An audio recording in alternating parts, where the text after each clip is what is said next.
When I saw the headlines that Diddy enrolled in rehab and domestic violence programs, I didn't think, wow, he's turning his life around.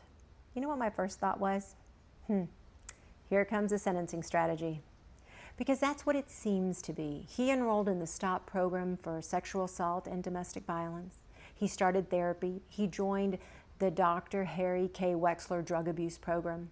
And now he's being painted as someone on this path to redemption. But let me ask you this, is this really redemption? Or is it a courtroom performance? You see, the legal system often rewards performance. It's actually pretty common for people who've been convicted of serious crimes to check into rehab or participate in counseling programs before the sentencing. Not because they're necessarily ready to change, but because they want it to look like they are.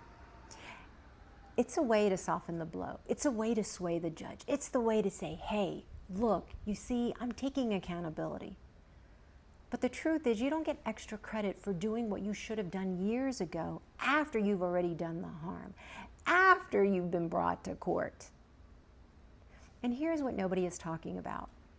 When Diddy gets out, because he will get out, we just don't know when, what in his life will have changed? He'll still have his money. He'll still have his celebrity. He'll still have his power. More than likely, he's going to have this loyal entourage of yes people who are doing his bidding. What does rehab really fix if everything around him stays the same?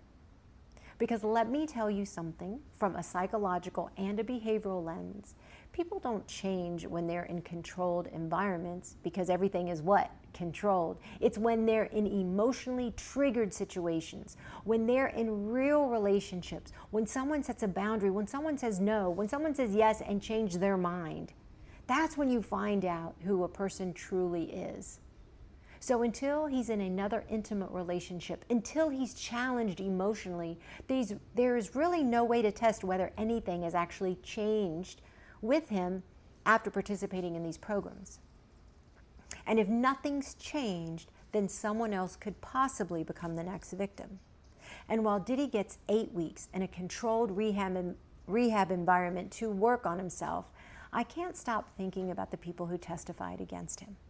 Cassie, Jane Doe, Mia, Deontay Nash, Capricorn Clark. For victims, it's a daily battle to get through the pain. It's a process to process the trauma.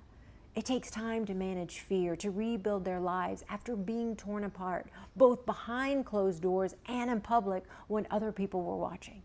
And this kind of violence and violation, let me tell you this, it doesn't just leave bruises. It can actually change your nervous system. It can make you hypervigilant. It can make you mistrusting. It can make you disconnected from any happiness and joy.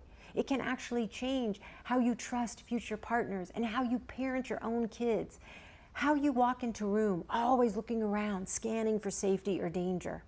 And as someone who's been trained in both body language and psychology, I've seen it firsthand. Survivors develop this protective presence. Part of that is that where their body language implodes on themselves. They have tightened facial expressions, tightened body language. Their breathing can change. All of this leaves an imprint, and it can take years to manage. Sometimes it can take the rest of their lives. And yes, I know what a lot of people are saying, and you might be saying it. You know what, Blanca? Some of these testimonies weren't always consistent. The defense did a hell of a job poking holes, finding contradictions, challenging timelines. But here's something I want you to sit with. It is wildly implausible that every single person who testified under oath and under subpoena, people who would risk their careers or reputations and safely, lied about every single thing that came out of their mouths. Why would you come forward with details like that under national scrutiny just for the heck of it, when you didn't even want to be there? Particularly not when you're testifying about worst moments in your life, and not when you're testifying against one of the most powerful men in music. And let's not forget this. A situation doesn't have to happen over and over and over again to be illegal. One time is enough. And saying yes once doesn't mean you surrender your right to ever say no again. That's not how consent works. That's not how trauma works. And that's definitely not how accountability works. I actually break this down further in another video where I talk about coercion and I talk about confusion around consent. And I'll put the link to that video in the description if you want to take a look at it and explore this a little deeper. But here's what matters most in this moment. Survivors don't need to have perfect stories to be telling the truth. Trauma doesn't have to play by these rules in a courtroom. Trauma messes with your memory. It buries timelines. Your brain can get things out of order when you're scared, when you're ashamed, when you're trying to protect yourself. And inconsistencies, when someone's stories has gaps or changes, it doesn't automatically mean that they're being dishonest. It proves that they're being human. Now, here's what people keep asking. Is there any hope that Diddy is actually changing? And I'll say this, maybe he will change. People can change. But change doesn't start when you get caught, although it can. But it really starts when you're being honest. And what we're seeing here, is it really honesty or is it image repair? Because based on media reports, he didn't seek help until after the Intercontinental Hotel video was released. You know, the one showing him beating Cassie. It was after that footage came out in May of 2024, because prior to that, what did he keep saying? That everyone was lying about him, that none of it was true. And then when the video came out, that's when he gave a video apology, and even that wasn't much of an apology. I got another video on that also. His lead counsel, Mark Igfilio, told the court, I was there, I heard it, that he told Diddy, he advised Diddy on what to say and what not to say because of potential grand jury issues. So this wasn't a man who hit rock bottom and sought help, in my opinion. This is a man who got exposed. And now he's just checking off these boxes to soften consequences. That's what it looks like. And I'm not saying he's not capable of change, but this is what I am saying, that past behavior predicts future behavior. And if all of the variables are the same when he gets out, the power, the access, the protection, the people who lead him to believe that he's above consequences, then you do the math.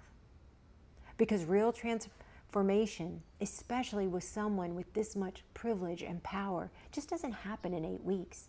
It happens with long-term accountability. It happens when the system that protected you no longer exists, or it's just not put on pause. Let's be real. Change doesn't happen in isolation. It happens in relationship. It happens when your ego is challenged, when someone tells you no and you don't retaliate. When someone says yes, then changes their mind. And if these systems around him haven't changed, then even with the best of intentions, the same patterns are more than likely going to continue, because that's how human behavior works. When we're forced to act differently in the same situation, that's when we see the true person. And what frustrates me most is that we live in a society that gives a lot of compassion to the men trying to make a comeback than it does to the people who have been hurt by them. And we want to believe in these redemption stories, especially for powerful men. We want to root for them to get better. We want this clean narrative of pain, of fall, of redemption. Meanwhile, do you know what happens to survivors? This is what they're told. Why didn't you speak up sooner? Are you sure it happened the way you just said? Why did you stick around if it was so bad? That's what they get. They get all this skepticism. And this is the problem. We expect perfection from victims, and we excuse imperfections in perpetrators. And as long as these perpetrators cry, go to rehab, seem remorseful, and say the right things on camera, they get a pass. And let me say that again. We expect perfection from victims, and we celebrate the effort from the people who caused the harm. And time again, we watch powerful men get second chances. And now I'm talking about more than just Diddy. I'm talking about pattern, about privilege, about the past that these powerful men seem to get. While victims, survivors, they get skepticism, shame, and silence. So let me leave you with this final thought. How long will we keep rewarding the bare minimum while survivors carry the maximum cost? I'm Blanca Cobb, an internationally recognized body language expert with a master's degree in psychology. If this video moved you, like it, follow, subscribe, share this video with someone who needs to hear the message. Keep the conversation going. Share your thoughts in the comments. Because if we want to change the system, then we have to change what we accept from it. And I'll see you in the next video.